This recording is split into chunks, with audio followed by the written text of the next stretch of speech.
तो हेलो दोस्तों, आप लोग हैं विद सरिता एंड सरिता का ये पहला ब्लॉग है जो कि वो शूट कर रही है। और अब हम लोग जाने वाले हैं ऋषिकेश और मैं यहाँ से आपको जर्नी शो करूँगी कि कैसे कैसे हम लोग ऋषिकेश तक गए। तो अब मेरा ब्लॉग जो है वो स्टार्ट होने वाला है। तो यहाँ से स्टार्ट होता है। हम लोग पहुँचते हैं केटरी पे जो कि निज़ामुद्दीन रेलवे स्टेशन के पास है। हम सारे फ्रेंड ने ली बिरयानी और तन्नू के पैर में कुछ लग गया है। अब तो सौरभ को बिरयानी कुछ ज़्यादा ही पसंद आई, इसीलिए उसने फेंक दिया। अब हम लोगों को थोड़ा कुछ और खाने का मन किया तो हम लोग गए एक रेस्टोरेंट पे जहाँ पे हमने लिया खाना। और खाने में थे 4 रोटियाँ, दाल, सब्जी और रायता। अब हम लोग लेकिन खाना जो है वो बहुत ही बेकार था। मैं दिखाती हूँ आपको कि खाना था कैसा। ये रही जली हुई रोटी, कच्चा नान और सब्ज़ी और दाल, जो कि बहुत ही बेकार था, लेकिन फिर भी हम लोगों ने खा लिया।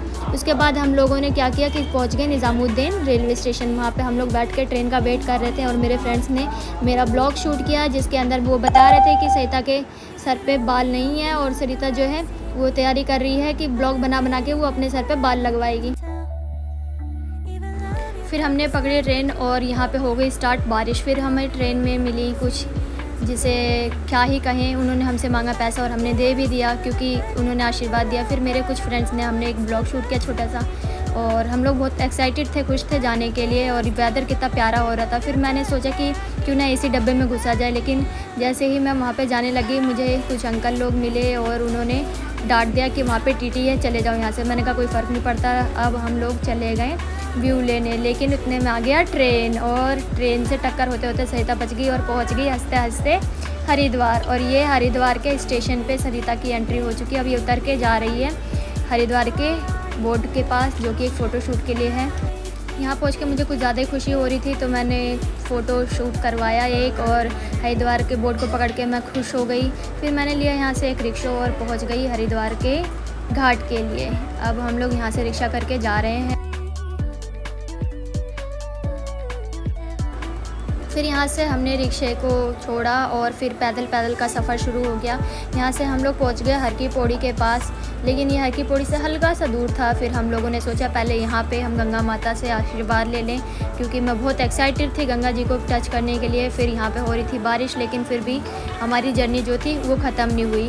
फिर हम लोगों ने स्टार्ट किया चलना हर की पौड़ी की तरफ और ये मैं चलती हुई सीढ़ियाँ। फिर मैं वहाँ से पहुँची ऊपर के व्यू पे और मुझे इतना अच्छा लगा गंगा जी को देख के कि मन नहीं कर रहा था घर वापस जाऊँ। फिर मैंने सोचा कि आगे जाते हैं हर की पौड़ी पे ताकि हम लोग नहा सके, और ये मैं जाने लग गई। रिक्शे वाले ने तो वैसे मुझे भारी उतार दिया था। अब हमें यहाँ से पैदल जाना पड़ गया। थोड़ा सा लंबा रास्ता है क्योंकि बहुत सारे पुल बने हुए हैं। फिर आगे जाते जाते जाते हम लोग वैसे भी बहुत एक्साइटेड थे हर की पौड़ी पर पहुँचने के लिए।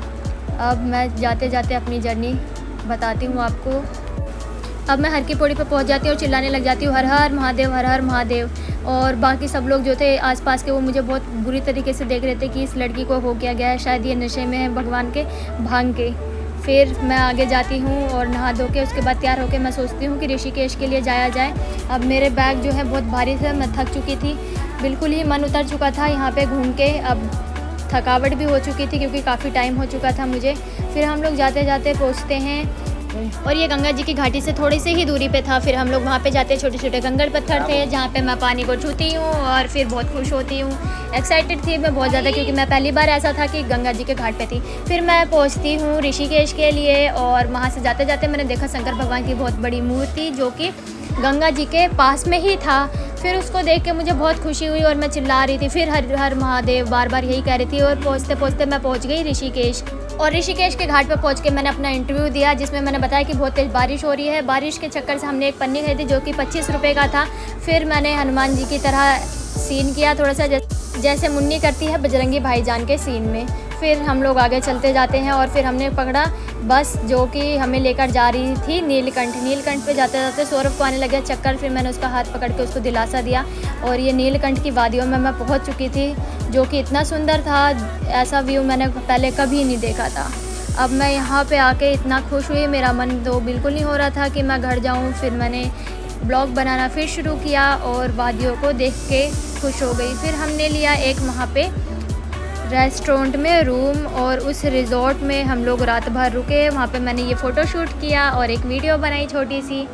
फिर हमें रात से सुबह हुई और सुबह हमने वहाँ से अपनी जर्नी को स्टार्ट किया। फिर हम अपने घर के लिए निकल चुके।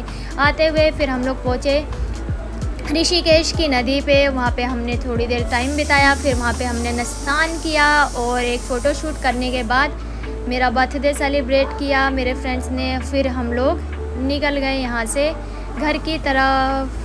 और फिर लास्ट में हमने कट किया केक, और केक इतना टेस्टी था जो कि सरिता खाती ही गई।